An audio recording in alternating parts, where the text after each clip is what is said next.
Hindi naman sinasadya na si Denise ang kumanta ngayon. Nagkataon lang po, pero talagang topic natin ngayon ay family. Pakisabi ng malakas, family.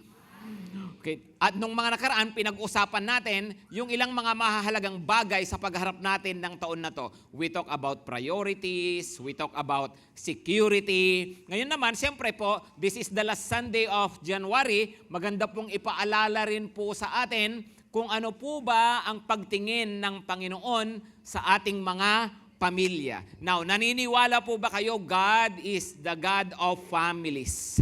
Ang Diyos ay Diyos ng pamilya. Si Lord ay pang-pamilya. Hindi lang siya pang-sports.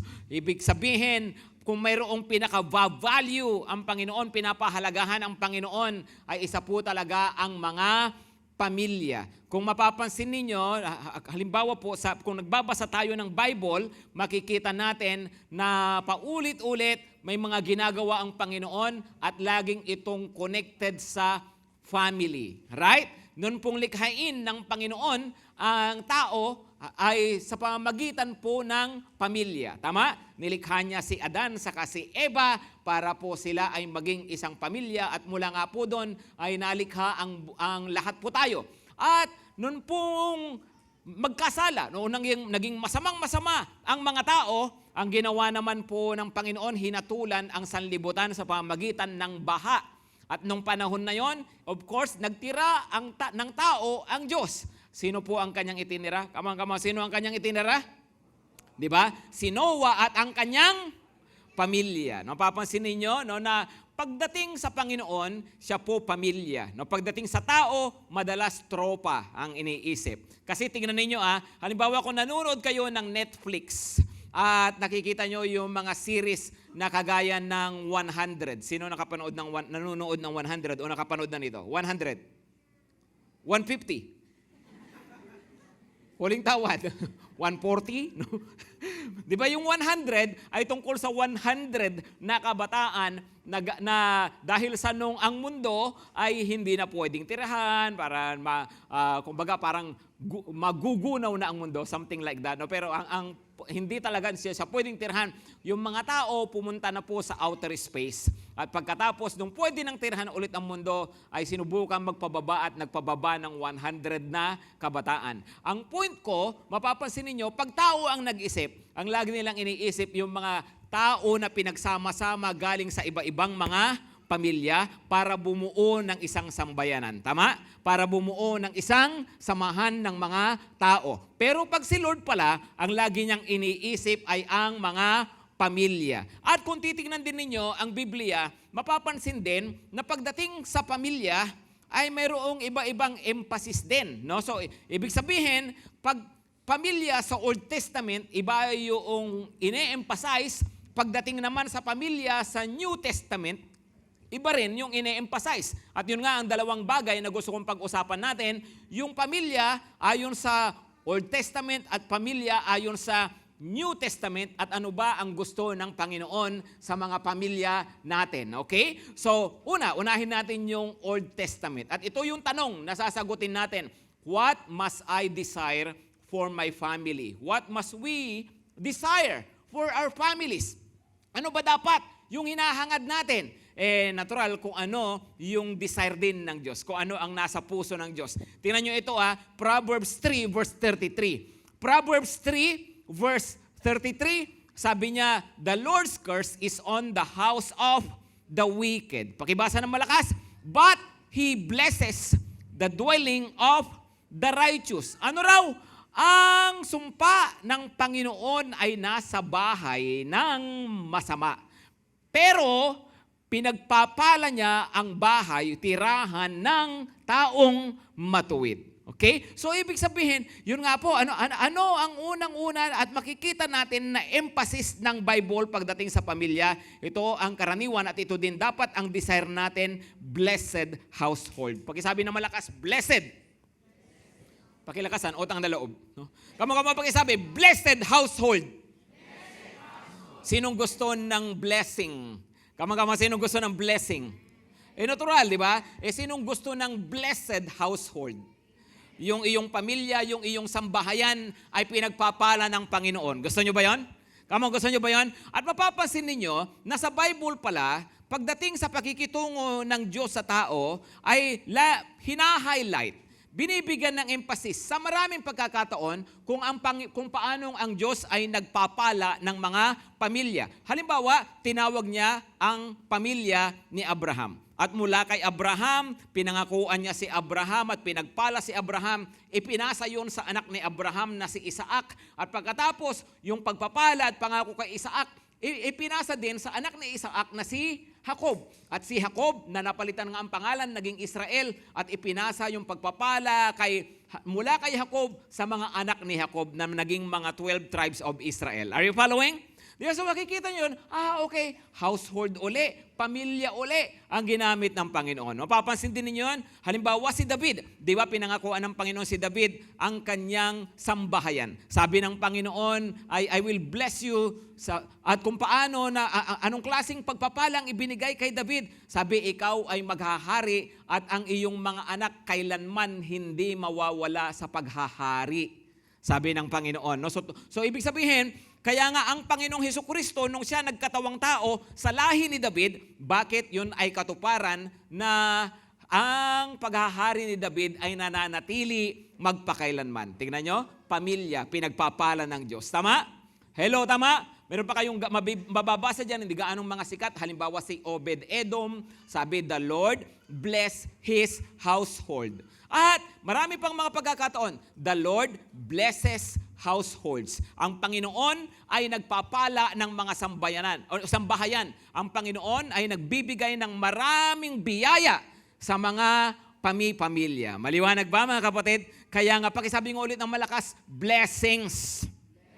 Ngayon, doon sa verse na binabasa natin, pakibalikan lang yung verse na yun ha. Proverbs 3 verse 33, dalawa actually yung pwedeng mangyari. Ano raw? Sabi, the Lord's curse. Pakisabi ng malakas, curse. Tapos, but He blesses. Pakisabi ng malakas, bless. Okay? So dalawa, curse o kaya bless. So ang sambahayan o ang isang tao pwedeng curse, pwede ring blessed. Di ba? Pwedeng sinumpa, pwedeng pinagpala. Natural, kung tayo pamimiliin. Obviously, ang gusto natin, pinagpala ang ating buhay, pinagpala ang ating mga pamilya. Tama ba, mga kapatid? Tama. Ano ba yung curse, Pastor? Ano ba ibig sabihin? Well, alam ninyo, mga kapatid, pag nakikita natin na yung buhay natin, bakit yung pamilya namin? Parang ganito na lang, paulit-ulit ganito. Lagi, mula noon hanggang ngayon, ganito na lang lagi. No? Ako, baka kinakailangan na po talaga mag-pray at sabihin mo kay Lord, Lord, please naman po, tanggalin mo itong sumpang ito sa buhay namin. At ipalitan mo ito ng pagpapala mo. Hello? Di ba, halimbawa, mapapansin ninyo, bakit nga ba yung pamilya namin magmula pa noon hanggang ngayon, puro na lang gulo. Kahit kailan, laging magulo yung buhay namin. Magulo lolo ko, magulo tatay ko, magulo yung buhay ko. Di ba? Kung ganon ang kwento ng buhay, tatanggapin na lang natin. Hindi, talagang trip lang namin yun, Pastor. Trip lang namin manggulo talaga. No? Ganon?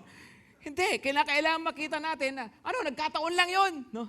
Hindi, baka mamaya po, mayroon ng sumpa na dapat putulin sa ating mga buhay. Are you following, mga kapatid? Hello? Di ba? Puro na lang kami kahirapan. Mula pa noon hanggang ngayon, hindi na kami nakaahon. No? Lagi na lang ganito. Nagsisikap naman kami. Nagtatrabaho naman kami. Pagkikita, biglang magkakaroon ng problema, mawawala. Di ba? Iba naman yung naghihirap, hindi nagtatrabaho, ha? No? Pero alam mo, may ginagawa ka naman. Bakit puro na lang ganito? Baka po mayroon na pong pinag-uusapan dito na curse. Maliwanag po ba? Hello, maliwanag po? Bakit sa pamilya namin ay araw-araw may nagkakasakit? Gagaling ngayon, bukas may bagong sakit. No? Baka po kinakailangan na sabihin na sa Panginoon, Lord, putulin mo na to sa buhay namin, palitan mo naman po ng iyong pagpapala. Hello, maliwanag ba? Maliwanag po ba? Okay? So, ibig sabihin, pwedeng curse, pero ang gusto nga po ng Panginoon, blessings. Hindi po para sa atin na magkaroon po ng curse household, kundi po ang dapat po ang maranasan natin ay blessed household. Gusto po ba natin yon, mga kapatid? Blessed household. Pakisabi ng malakas, blessed.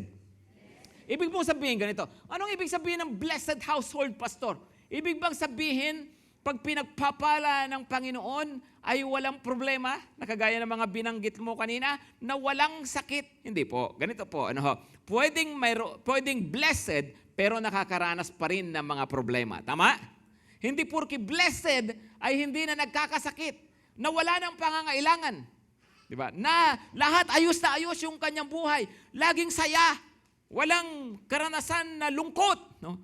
Laging maayos lahat. Laging mapayapa. Ni minsan hindi sila nag-away sa pamilya. No? Hindi po. Pwedeng blessed, pero minsan pwedeng mag-away din. Right? Pwedeng blessed, pero minsan mayroong mga pinagdadaan ng mga problema. Pero ang point kasi dito, generally. Pagkisabi ng malakas, generally. Pag sinabing generally, pangkalahatan, blessed. Pero may mga paminsan-minsan sumisingit na mga pangit na mga karanasan. May mga sumisingit na mga problema, sakit. Pero pangkalahatan, alam mo, ang buhay mo mapayapa, masaya at pinagpapala ng Panginoon. Yun ang ibig nating sabihin sa blessed. Amen? Okay? Tingnan po natin ito as an example ng blessing sa curse ng Panginoon. Exodus 20 verse 3. Itong Exodus 20, actually, diyan po nakasulat ang 10 Commandments. Okay, 10 Commandments. Ito ang number 1 na utos. Ang number 1 na utos, huwag kang sasamba sa ibang Diyos maliban sa akin. Ang number 2 na utos, hindi na natin babasahin yung iba. Itong hanggang number 2 lang tayo. Ang number 2 na utos, verse 4, huwag mo silang, verse 4, saan ang verse 4?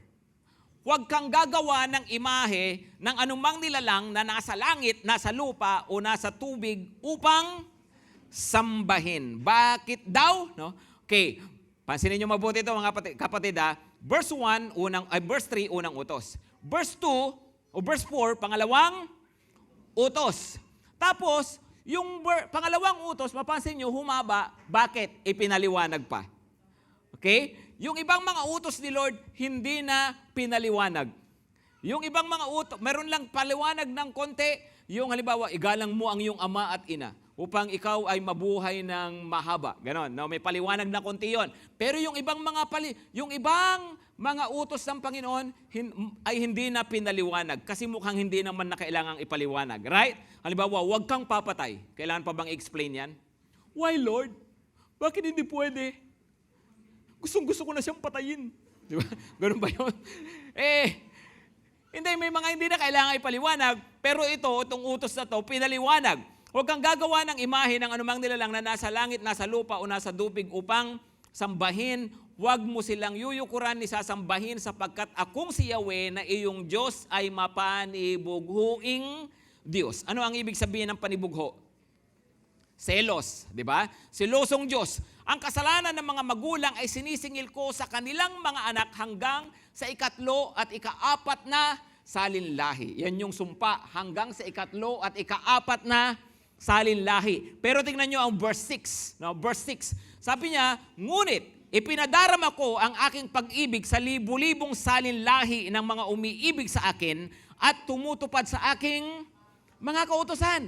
Pansinin nyo mabuti yun i-compare nyo yung verse 4 saka yung verse 5 saka yung verse 6. Madalas na-emphasize natin yung verse 5. Pero gusto kong pansinin natin mabuti ngayon, itong verse 6. Ano raw? Sabi niya, ipinapadama ko ang pag-ibig ko sa mga sumusunod at nagmamahal sa akin up to the 1,000 generations. Pakisabi ng malakas, thousands.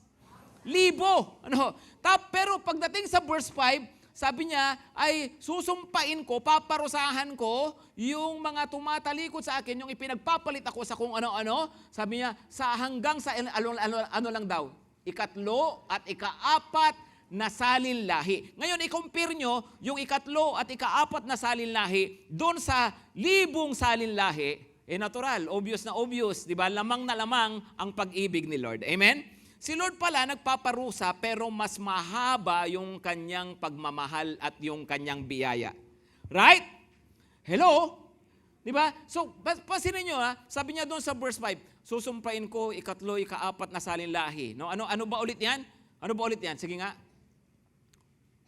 Ano uli? lolo mo sa tuhod, lolo mo, tapos tatay mo, tapos ikaw. Tama?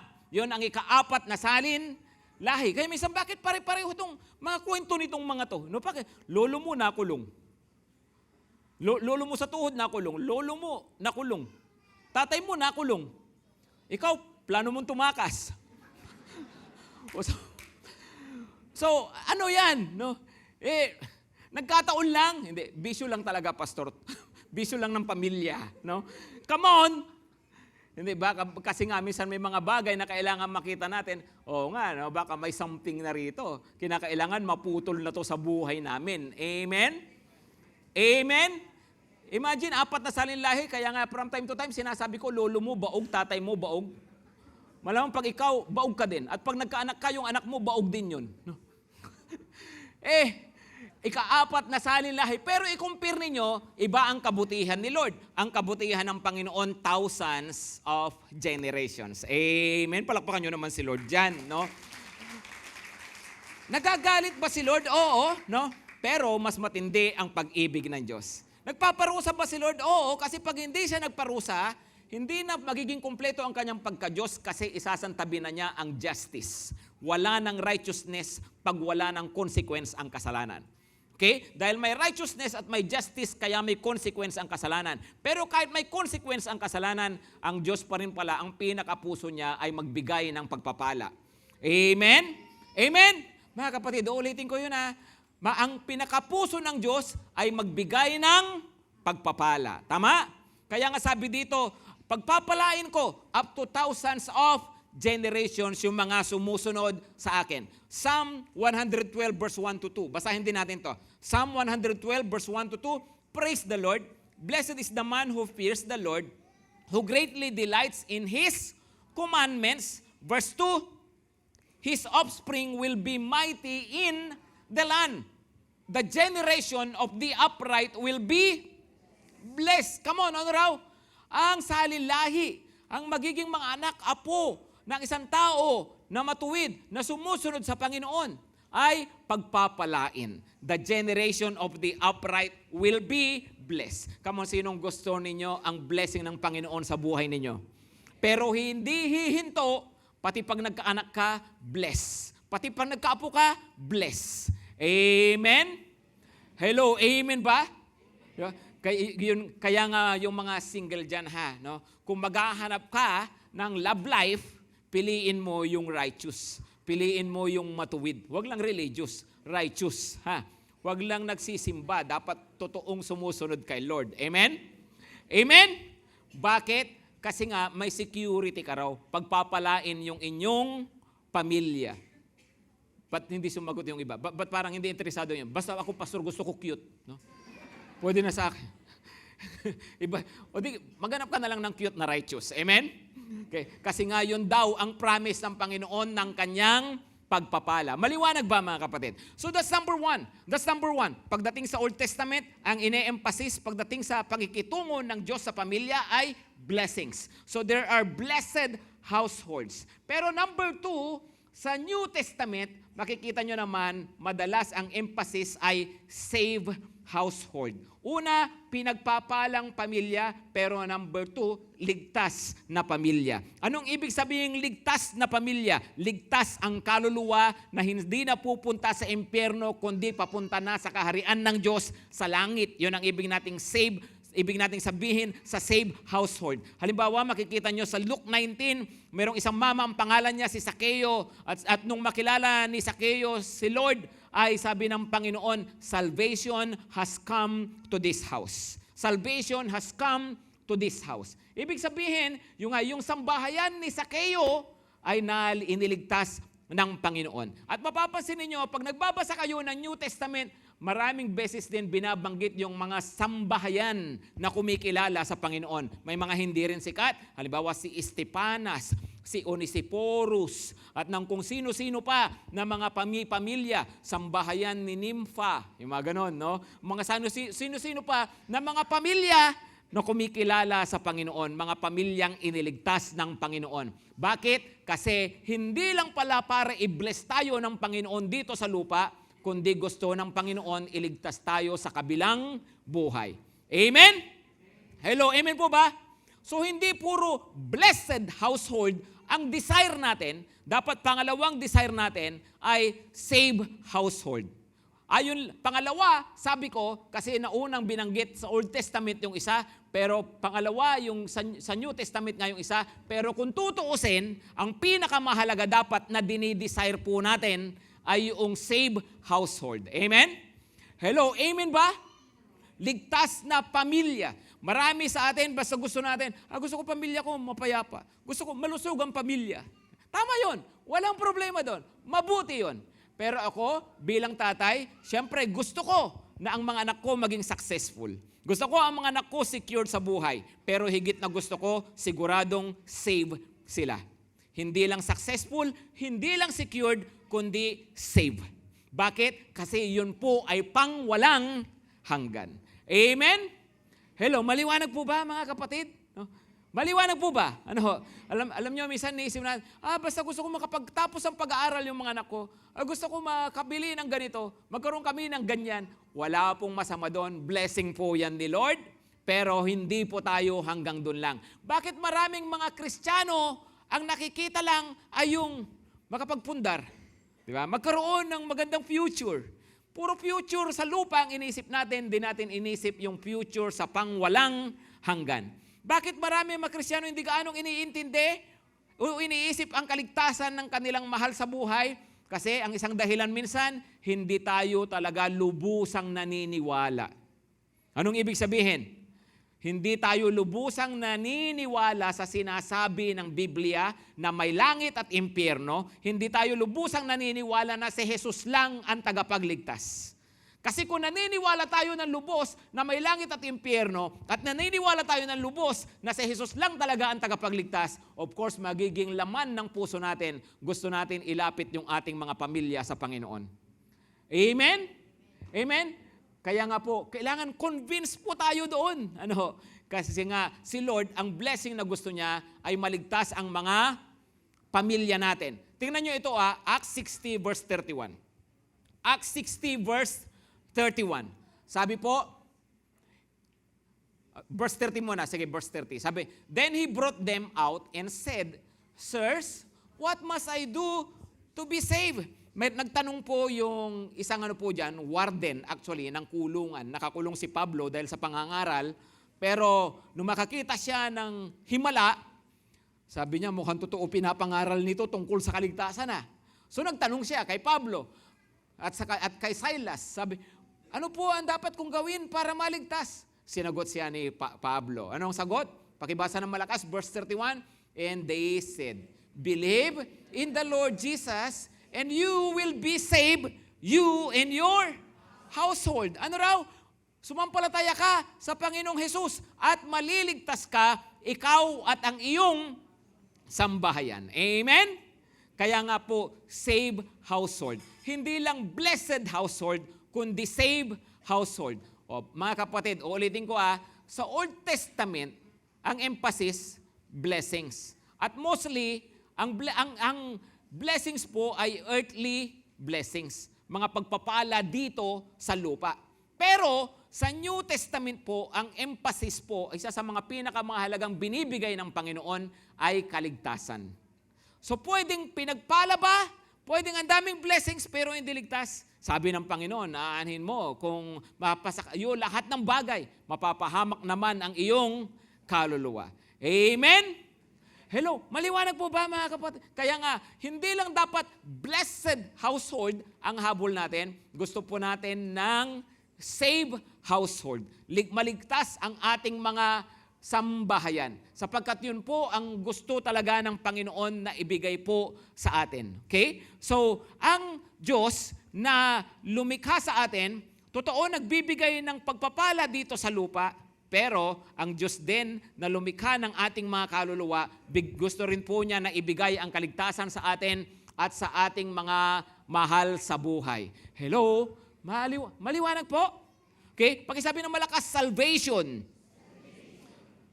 Yun po yung gustong-gustong ibigay ng Panginoon sa atin po at sa ating mga mahal sa buhay. Balikan po natin yung verse na yan. Sabi niya, believe in the Lord Jesus and you will be saved.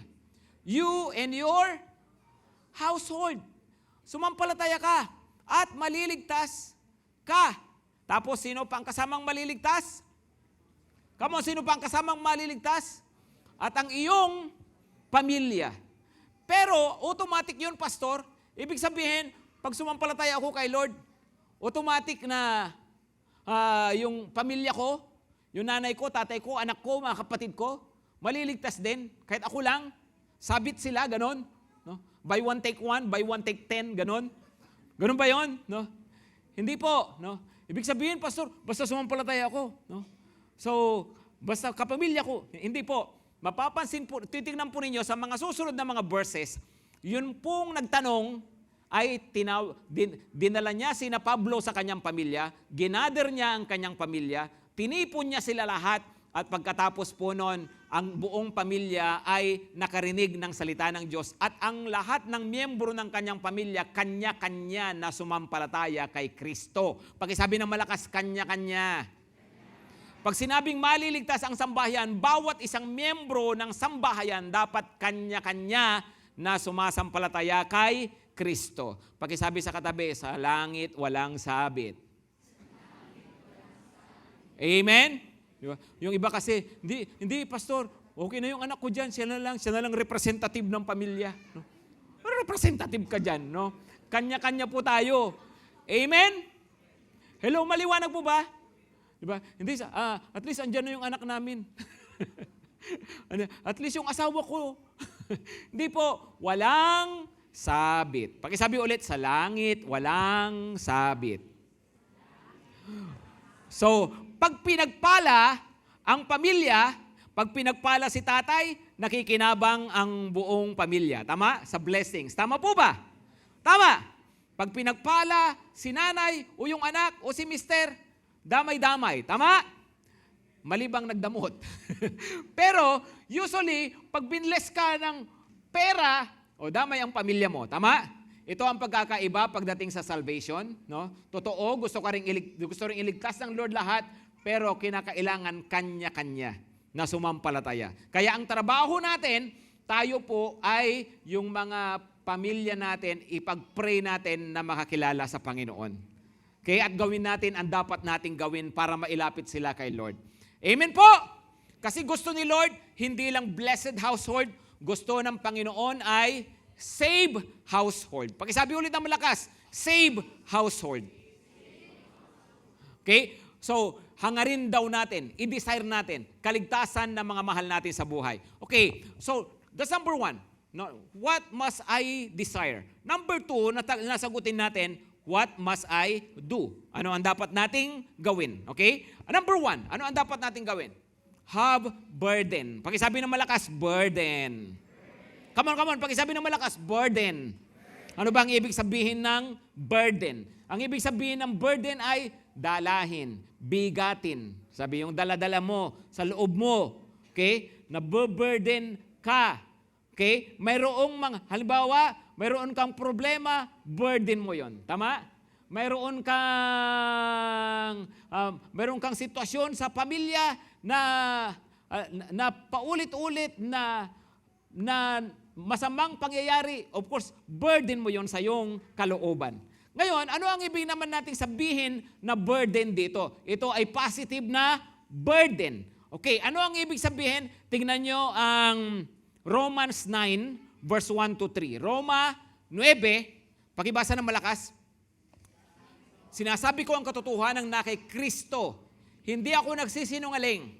Ito'y pinatututuhanan ng aking budhi sa pamamagitan ng Espiritu Santo. In short, sabi ni Paul, itong sasabihin ko, hindi to exads. No? Kala nyo, nag-i-exaggerate ako. No? Totoo to.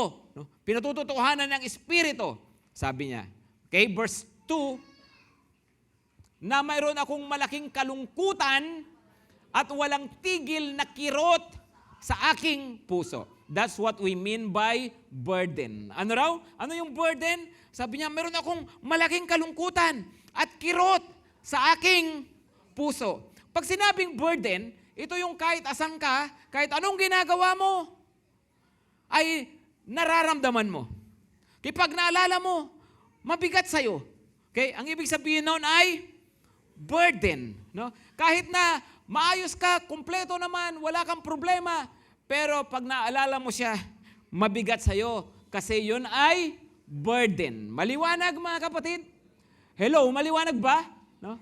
Ngayon, ano yung burden ni Paul? Ano yung sinasabi niyang kirot sa aking puso? Tingnan niyo po yung verse 3. Sapagkat mamagalingin ko pa, umamatamisin ko pang ako ay sumpain at mawalay kay Kristo, alang-alang sa aking mga kapatid na aking mga kamag-anak, ayon sa laman. Ano raw, ano yung kanyang burden? Gusto kong maligtas yung mga kamag-anak ko, yung mga kapwa ko Israelita. Sabi ni Apostol Pablo, gusto ko silang maligtas. Mamatamisin ko pa, di bali nang ako mapunta sa impyerno. Maligtas lang sila. Hindi ako nag-i-exaggerate dyan. Yun ang sinasabi ni Paul. Ano? Bakit? Ang tindi ng kanyang burden para sa kaligtasan ng ibang tao, ng mga kababayan niya, ng mga kamag-anak niya. Maliwanag po? Hello, maliwanag po? So burden. Pakisabi ng malakas, have burden. May burden po ba tayo para sa mga kaligtasan ng mga mahal natin sa buhay? Yung bang, okay naman kami, masaya naman kami, wala naman kaming problema na family, pero yung anak ko ay ayaw kumilala sa Panginoon. No? Burden yan para sa'yo. Naboburden ka. No? Okay naman siya, wala naman siyang masamang ginagawa. Maayos naman yung buhay niya. No? Kaya lang, ayaw pa niyang lumapit kay Lord. Kontento pa siya sa sarili niya. Burden yon para sa'yo. Hello? Basta mahalaga, ayos siya, maganda naman trabaho niya, masaya naman siya, wala naman siyang ginagawang masama, di ba? O so masaya na ako doon, okay na yun. Ibig sabihin, hindi natin naiintindihan ang kaligtasan. Hindi natin naiintindihan na mayroong buhay na walang hanggan. Hello? Bakit? Kasi kaya mo burden dahil kung talagang mahal mo, dahil kapamilya mo, gusto mo silang makasama hanggang sa walang hanggan. Amen? Yun po ang ibig sabihin ng burden, no? Hindi yung total ano naman kami sa pamilya, maayos naman kami, no? Hindi, kapag po may burden tayo, meron tayong ganong kirot, meron tayong ganong bigat sa puso natin. Lagi nating nakikita kasi yung kahalagahan ng kaluluwa ng isang tao na mahal natin. Amen? Yun ay burden. Pakisabi ng malakas, burden. Have burden. Number 2, be a catalyst. Pakisabi ng malakas, catalyst. Come on, pakisabi ng malakas, catalyst. Ano po ang ibig sabihin ng catalyst? O by the way po yung mga young professionals natin dito sa church, ang pangalan ay katalista. No? Okay? At by the way din, yun pong pastor ng young professionals natin dito sa church, pastor ng katalista, si Pastor Darwin ay nag-birthday. Kailan ba? Nag-birthday nung Friday. Pakipost nga yung GCash account. Pakipost. Hindi, nag-birthday. Uy, batiin nyo naman mga kapatid, ha? No? So, nag-birthday si Pastor Darwin, pastor ng katalista. Okay, mamayang hapon po, 5:30 po siya andito. Okay? Pero, yun nga po, ano ba ang ibig sabihin ng katalista? Bakit pinangalanan yung grupo ng katalista sa GTC? Yun nga po, kasi ang ibig sabihin ng catalyst ay agents of change. No? Agents of change o agent of change. Ikaw yung dahilan ng pagbabago. Ngayon, bakit? Gusto ba ninyo pagpalain ang inyong pamilya? Come on. Sinong gusto pinagpapala ang kanyang sambahayan? Diba? Of course, kung gusto natin ng blessed household, ang isa sa dapat mangyari, magkaroon ng pagbabago. Amen? Hello? O di ba? O so kung may pagbabagong mangyayari, kanino mag-uumpisa ang pagbabago? Sino ang i-expect mo na magdala ng pagbabago sa pamilya mo? Yung kuya mo na laging tumutomat, yumuyosi at dumudroga at dumadamot, sumisemento at gumagraba? No? Yung ba? Natural, hindi siya. Tama? Hello, tama? Yung nanay mo na nagmamarites lagi? Natural, hindi siya. Sino ang agent of change sa pamilya? Come on, tingnan mo yung katabi mo, ikaw yun. Diba? Wala nang iba. Hindi nga. Mag-i-expect ka na magandang mangyayari sa pamilya? Sino ang aasahan natin? Ito yung mga tao na lumalapit sa Panginoon. Yung mga tao na nakakarinig ng salita ng Panginoon. Amen? Alam niyo na nakakatuwa naman po, ang dami nating magagandang kwento po dito sa church. Isa po sa tuwang-tuwa ako na kwento ng isang young professional natin. Siya po nakakilala sa Panginoon, high school, inalagaan na po na dito sa church po yan, hanggang sa nag-college, hanggang sa nakagraduate. Ngayon po ang ganda-ganda na po ng kanyang trabaho. Alam ko nagmamasteral pa siya ngayon, no? Ganda ng trabaho, ang ganda ng income. Pero ang significant po, sa buong angkan nila, bukod tanging siya ang nakatapos ng college. Siya ang nakatapos ng pag-aaral. No? Imagine lahat ng pinsan, lahat ng mga kamag-anak, wala pang nakatapos. Pero yung pong naging Kristiyano, yung pong nakakilala sa Panginoon, siya po ang nakatapos ng pag-aaral at ngayon po ang ganda ng kanyang buhay. Di ba? Di ba ang ganda pong tignan po nung ganon? Hello, tama po ba? Tapos kung susunod yan, pamamarisan na siya ng kanyang mga kapatid. O ang tawag doon, katalista. Hello? Ibig pong sabihin, nga, no, sa kanya nag-uumpisa. Amen? Hello, amen po ba? No? May mga wala pa sa buhay namin magagandang bagay na wala. Kailangan mag-umpisa sa akin to. Pero mayroon ding mga pangit sa buhay namin, pangit sa lahi namin, pangit sa angkan namin. No? Mayroong mga pangit na karanasan, pangit na mga pangyayari. Gusto kong matigil ito. O kanino titigil? Ikaw muna ang tumigil. Amen? Kailangan nag-uumpisa sa'yo. Pakipakita nga yung picture. Meron po akong nakitang picture lang kanina. No? So tingnan na. Andiyan ba?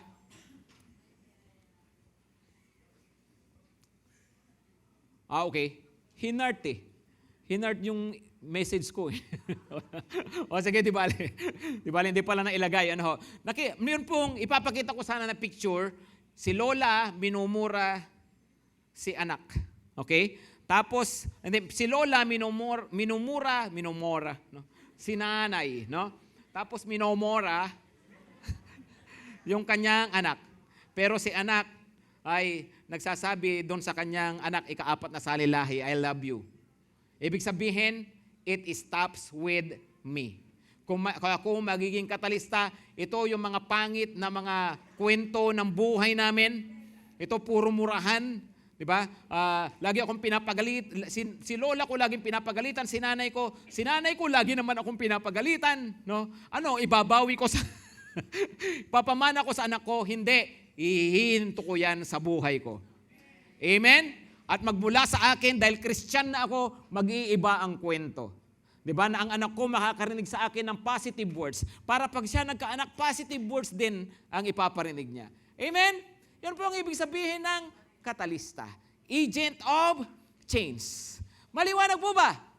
Sa bahay namin, puro away. Puro sila away. Si nanay, tatay, lagi nag-aaway. Si nanay, dahil kayang-kaya si ate, pagagalitan si ate, sila naman mag-aaway. Si ate naman, kakausapin si kuya, sila naman ang mag-aaway. Si kuya, aawayin si bunso. No? Si bunso, aawayin yung aso. Yung aso, babalingan yung pusa. Yung pusa, hahabulin yung daga. No? Pambihira. So ang buhay, puro away, hindi, sanay na ako dyan, pastor, okay lang yan. No? That's life. Ganon. So tanggapin na lang natin. Yung mga hindi magaganda, hindi po. Be a catalyst. Pwede ba yan? Pwede po ba yan? Hindi, talagang, pagulo talaga sa bahay, pastor, kaaway ng away. Naintindihan natin, may mga away. Pero ikaw bilang Kristiyano, pwedeng hindi ka na sumama doon. Amen? Hello? Amen po ba? Hindi, sa bahay namin, ganito yung mga gawain lagi. No? Pero ikaw, dahil Christian ka na, iba na ang takbo ng buhay mo. Amen? Hindi ka na sasama, hindi ka nagagawa ng ginagawa ng iba. Hello, maliwanag po ba? Maliwanag po ba, mga kapatid? No?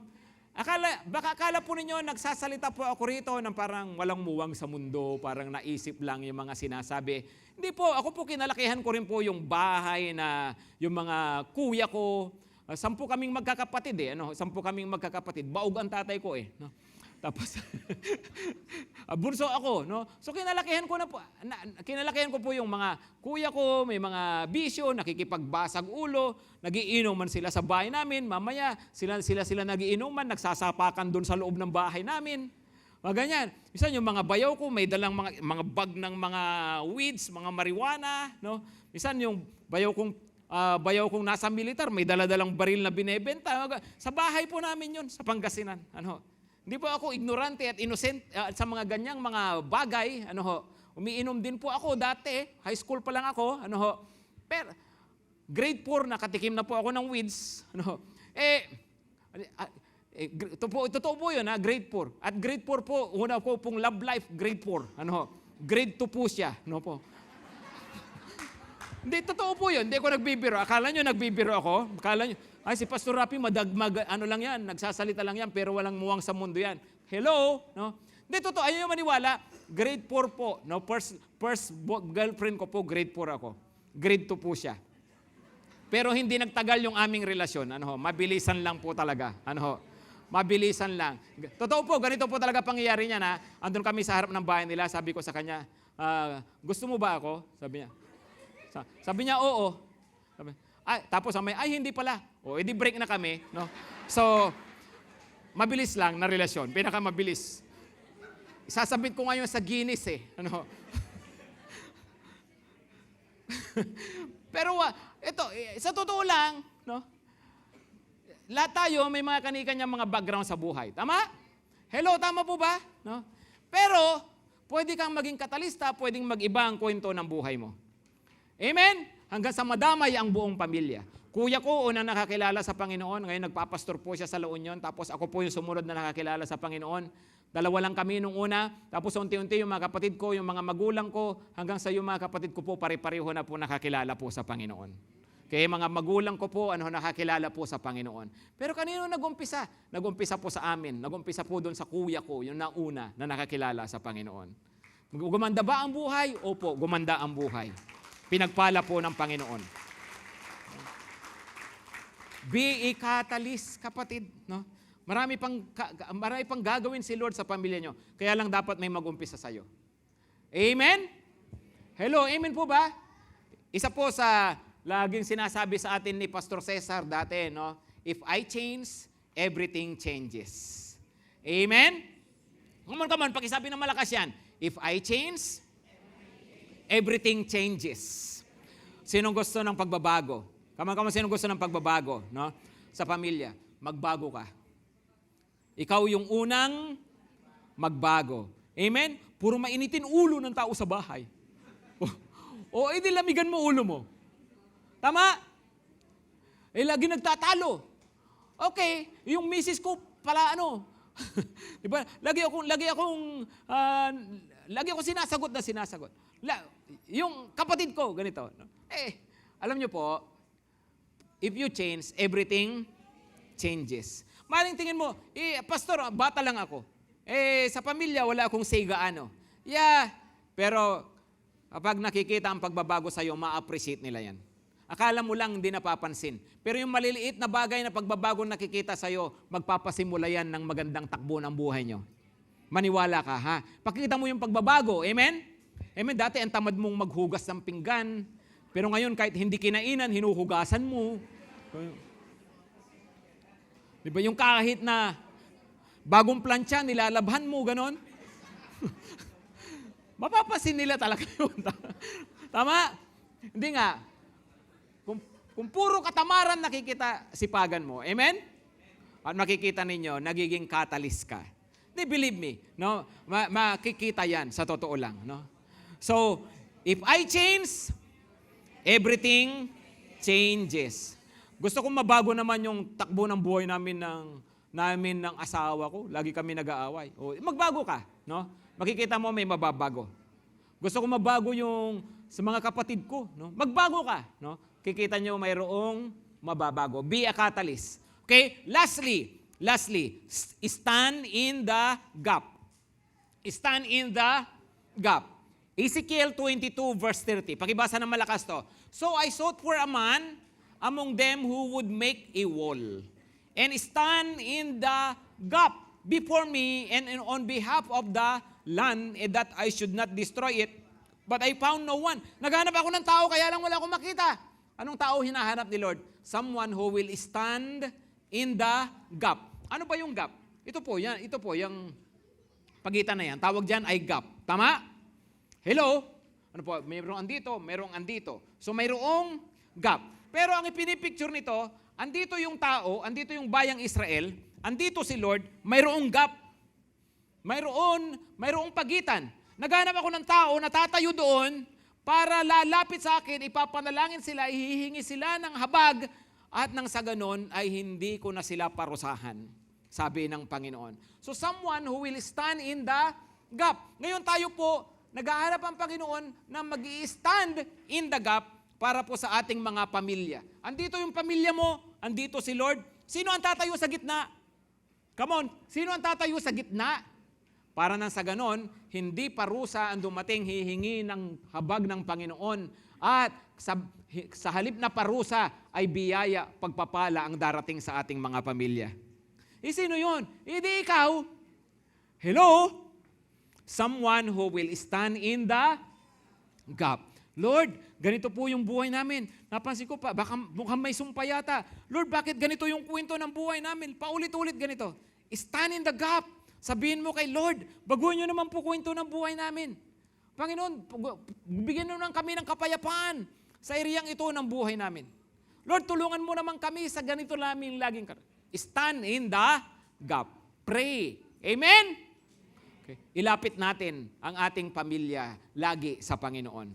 At hindi lamang para sa pagpapala, kundi para sa kanilang kaligtasan. Romans 10 verse 1. Romans 10 verse 1, brothers, my heart's desire and prayer to God for them is that they may be saved.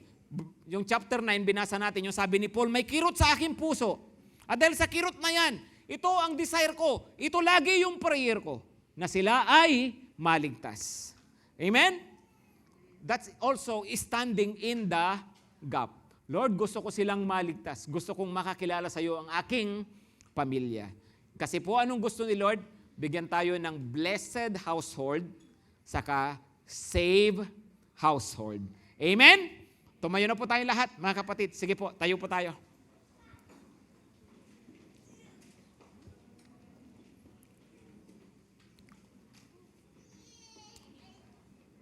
Ilalapit natin kay Lord ang ating pamilya. Amen?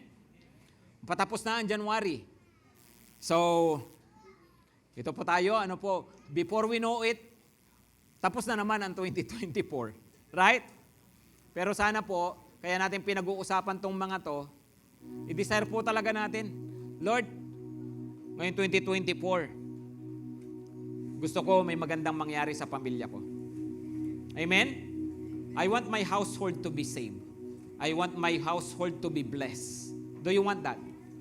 Gusto po ba ninyo yun? Ano ho? So sana ito yung maging laman ng puso natin. Lord, i-bless nyo yung sambahayan namin. Lord, iligtas nyo yun pong sambahayan namin. At ito po yung desire po natin. Mamaya po, magpapahayag tayo ng basbas ng Panginoon sa atin at sa mga pamilya natin. Gagawin natin ito ng may pananampalataya. Amen po ba? Pero right now, yumuko lang po tayo sandali at pumikit. Tapos po, ilapit nyo sa Panginoon ang inyong pamilya. Sige, ilapit nyo kay Lord ang inyong pamilya. Ask for God's blessings. Blessings. Ask for salvation. Anong blessing ang hinihingi mo? Sa finances nyo ba? Sa kalusugan nyo ba? Sa relasyon ba?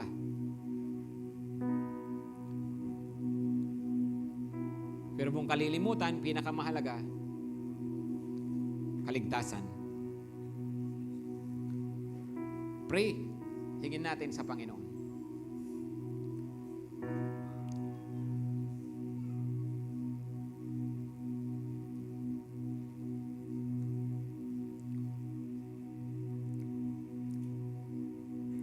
Panginoon, lumalapit po kami sa inyo. Itinataas namin sa inyo ang bawat pamilya namin. Ang bawat pamilya na represented dito sa church na ito. Lord, hinihiling namin ang pagbubuhos ng iyong pagpapala. Lord, yung blessings ninyo na maging kwento ng buhay namin sa mga susunod pang mga buwan at mga taon, Panginoon. At anuman na sumpa, hinihiling namin, Panginoon, sa iyong habag, tanggalin mo po ang mga ito. Lord, we apply your blood, the blood of Jesus, na bumili ng lahat ng pagpapala at tumubos sa amin mula sa kasalanan at tumubos mula sa mga sumpa ng buhay. Panginoon, balutin mo kami ng iyong dugo. At dahil po sa dugo ng Panginoong Hesus, tanggal na po, Panginoon, yung mga nagdadala ng mga masasamang bagay sa buhay namin. Hinihiling ko na itong taon na ito mapalitan ng kwento ng buhay namin at ng aming mga pamilya. Kung puro kaguluhan magkaroon ng kapayapaan, puro karamdaman magkaroon ng kalusugan, Panginoon, kung puro kasalatan magkaroon ng kaginhawahan, kung puro problema, Panginoon, magkaroon ng katiwasayan. At lahat ng mga pangit na sitwasyon, Lord, humihingi kami ng kabaligtaran ng lahat po ng ito. Hinihiling namin that our story, the story of our families, will be from curse to bless. Tulungan mo kami, Panginoon. Pagpalain nyo ang bawat pamilya. At ganoon din naman po, Panginoon, pinapanalangin namin ng aming mga mahal sa buhay, makakakilala po sa inyo. Gamitin mo kami, tulungan mo kami kung ano ang dapat namin gawin. At mailapit namin din po sa inyo ang mga mahal namin sa buhay. Ilagay nyo ang burden na ito sa puso namin, Panginoon, para sa kanilang mga kaligtasan. Lord, salamat po, salamat po. At humihingi nga po kami ngayon, tinatanggap namin ang salita nyo sa buhay namin. Ang napakinggan namin na salita nyo, Panginoon, ay buhay. Hindi lang ito idea, ito ay katotohanan. Kaya po tinatanggap namin ngayon sa buhay po namin ito. At naniniwala kami na babasbasan nyo ang aming mga pamilya. Mga kapatid, hilingin natin sa Panginoon ngayon ang basbas niya sa ating mga sambahayan. Gusto kong kantahin po natin ito, The Lord bless you and keep you, pero make it personal. Sabihin mo, Lord bless us, the Lord bless us and keep us. Habang kinakanta po natin ito, kantahin mo ng galing sa puso, i-declare mo, pinanghahawakan mo na magmula ngayon, may magandang mangyayari sa inyong mga sambahayan, sa inyong mga